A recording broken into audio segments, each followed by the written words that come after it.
Welcome to our series, Brick by Brick, Conversations about Building Redemptive Community. I'm Rob Loughery, founder and president of Nehemiah Development Company.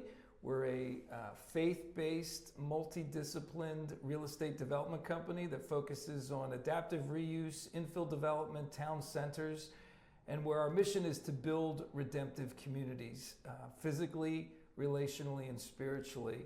We're glad you're tuning into these series, and today I have our guest, friend, partner, attorney, Nate Fox, to join us. Welcome, Nate. Thanks for being here. Thanks, Rob. Glad to be here. Yeah, so we want to talk a little bit today about what we do in the communities that we work in from a real estate development standpoint, but also from trying to understand what communities need and want and how we can bring a marketplace opportunity to meet a vision of a community, and also to think through how we can help a community grow, not just physically with the real estate, but relationally and spiritually as well. And so we're glad you're part of our team and part of this conversation. Thank you. Why don't you tell us a little bit about what you've done and do in your background and how you're part of this? Sure. So I'm a lawyer with Obermeyer, partner in Real Estate Land Use Group. A lot of my practice is working projects from inception all the way through entitlements to completion and occupancy. Before law school, I built houses for a large publicly traded home builder, and before that, grew up doing construction in various capacities. So this is a world we feel like we've lived in for quite some time. With what we do together, it's the transactions and looking at properties and getting them from idea into a municipality for approval and ultimately a successful project. So how long have you been doing this now, Nate? Practicing law 16 years and built houses for about 3 years before that. So, we know that in these types of projects, there's a lot of work that goes on behind the scenes, well in advance of before you ever get a shovel in the ground or a building beginning to be renovated, let alone leased and occupied. What do you think it takes sort of skill set wise to work through that? Not just, sort of understanding the zoning and the legal and the land development ordinances, but just from a relational standpoint. A lot of listening, right? So, if you look at real estate's scarce and it only gets more scarce. So if you look at, say, 20 years ago or more, a lot of the development was just taking a green field or a farm field, putting a residential subdivision in and just going repeat.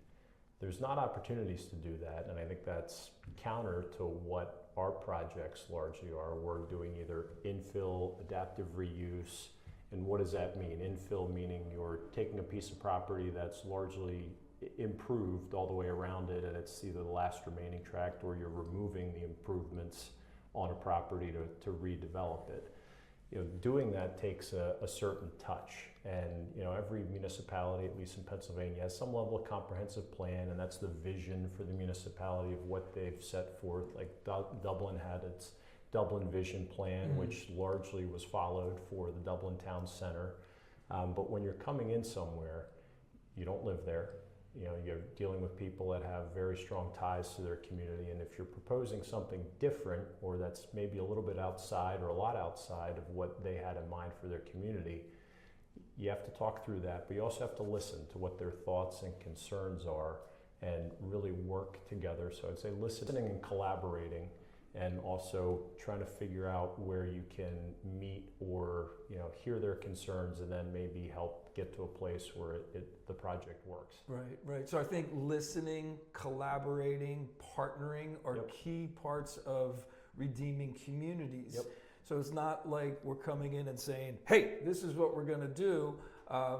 It's more about trying to understand. And so when we talk about building redemptive community physically, relationally, and spiritually, let's face it, any type of relationship, whether it's with your children, your wife, your friends, you have to listen, right? You can't just have your ears blocked and say, this is going to be the way we do it, and you have to follow along. So I think that's a great point about listening. Yeah. I think if you look at the Christian faith, it's a faith you you can't do by yourself, right? You do have a personal relationship with God and Jesus Christ, but every bit of Jesus' teaching is about being with your neighbors, going out into the community, exercising your faith, and showing your appreciation and respect for others.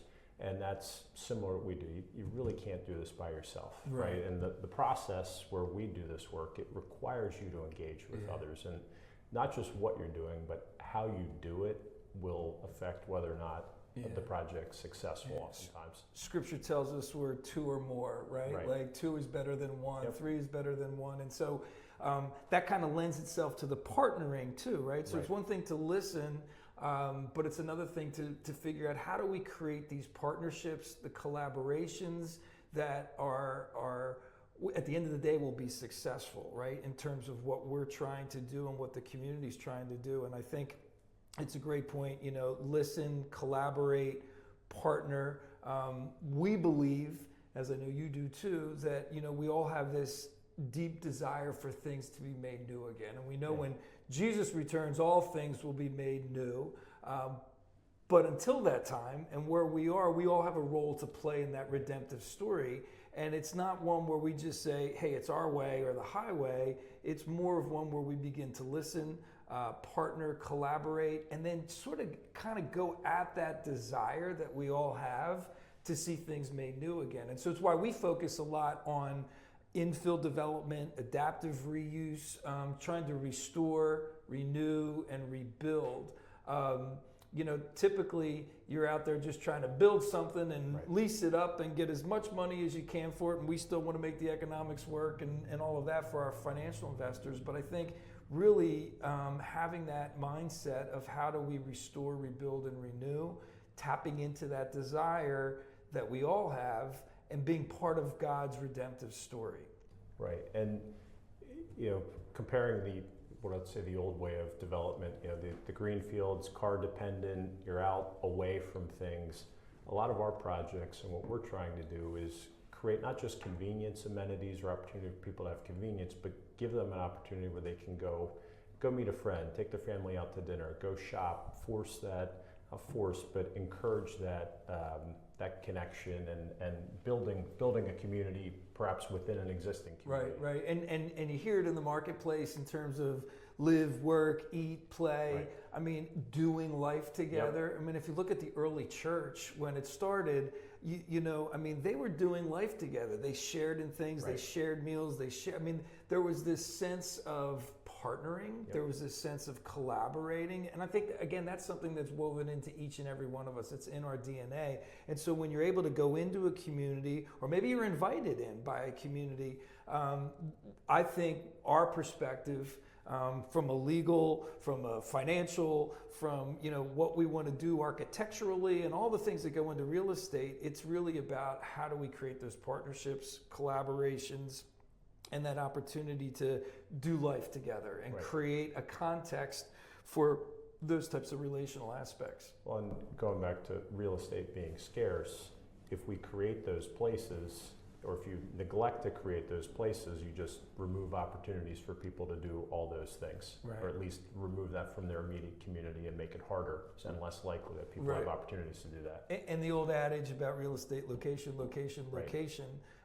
Obviously, we're still looking for all those fundamentals, but so are others, right? That's why location is that way.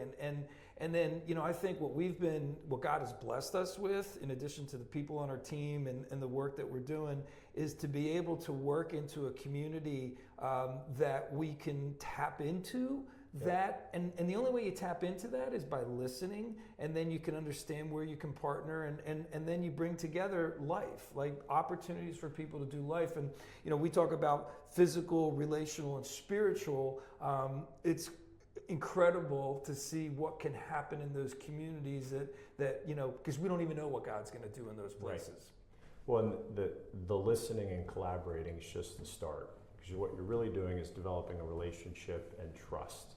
Because people, you need to give them a reason to trust you, particularly in the approvals process, especially if you're asking for something that's a change or asking for relief. you need to have a compelling reason, and you better do what you say you're going to do, because otherwise that jeopardizes your ability to do it again. Yeah, and I think, you know, what we're doing from a real estate standpoint isn't novel or unique. It's not different. You see these town center, mixed use, adaptive reuse, historical preservation, renovation, I mean, all over the place. And again, on fundamentals of location and, you know, what the market will bear, but bringing in that heart, you know, that cares about a community, the heart that wants to build those relationships. It's not like we can do this everywhere, but we think what we're doing can help model, replicate for others to do who feel called, right? I mean, just like you have a calling and I have a calling, and we're living that calling out and our roles to play in the redemptive story. I think there's just so much opportunity for this to happen and to see the kingdom advanced, if you will. Absolutely. And, you know, done right, it gives opportunities for people to gather, and churches to hold events, and community groups to hold events, and do life together. Yeah, I mean, you know, here in this one project in Dublin that we've worked on for a long time, you know, we went through a lot of zoning meetings, changes, I mean, land development agreements, I mean, escrow, I mean, like all kinds of stuff that's normal, if you will, but with an idea and a concept of what we saw the community wants, needs, what the marketplace wants and needs, and what we felt God calling us to do. And so we've used skills, talents, gifts, resources to make that happen and to continue on to that. And I think that's a key ingredient to building redemptive community, because it's a real estate play, right? But it's also a heart play, you know, in terms of how we can build a relational aspect to our communities and a spiritual aspect too. Right, and probably another thing we need to add is patience. Because even if a project goes fast, that's still a magnitude of years. It's not, you know, sure there are months and shorter periods of time within the project, but we're living through this before we can even start construction. We're living with our landowner, who we're buying property from, the community, the stakeholders, the governing body and decision makers. I mean, we're with them for years before we can even turn a shovel over. Right. Patience. Great point. And then, you know, not only being patient, but being faithful during that. You know, because it's really easy to say, you know what, I'm done. This is ridiculous. I can't believe this community wants. I don't believe they're making us do this. And well, everything goes right all the time. Yeah. I'd love to be there for that one, or where everything's easy. But I think with patience comes faithfulness, comes obedience, and then you know, allowing the Holy Spirit to work through this and trusting that. So one of the things that I think is really cool about what we've done together and our team is, it's real estate, but bringing in prayer, listening to God. I mean, you know, we had a closing the other day, and I venture to say that might be the first closing where everybody around the table, I said, hey, we're going to pray. Yeah. You know, what does that mean when we're working together and in communities too? Well, you know, look at the parable of the talents, right? We're all given opportunities and given things, and none of this is really ours, right? It's all, we believe we're obedient to God. God gives us opportunity, God gives us talents, and what we do with that is a demonstration of our faithfulness and obedience.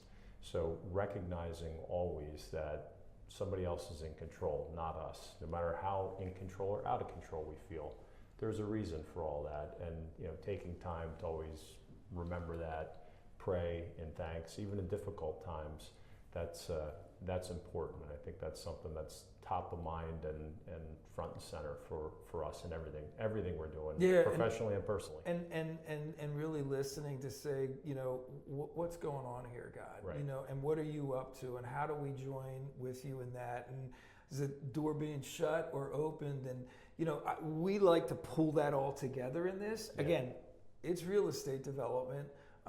But we're doing it from the mindset that we want to help build redemptive communities where people's lives can flourish, where relationships are built, where the spiritual growth can come into that. And prayer, right, is a big part of that. Absolutely.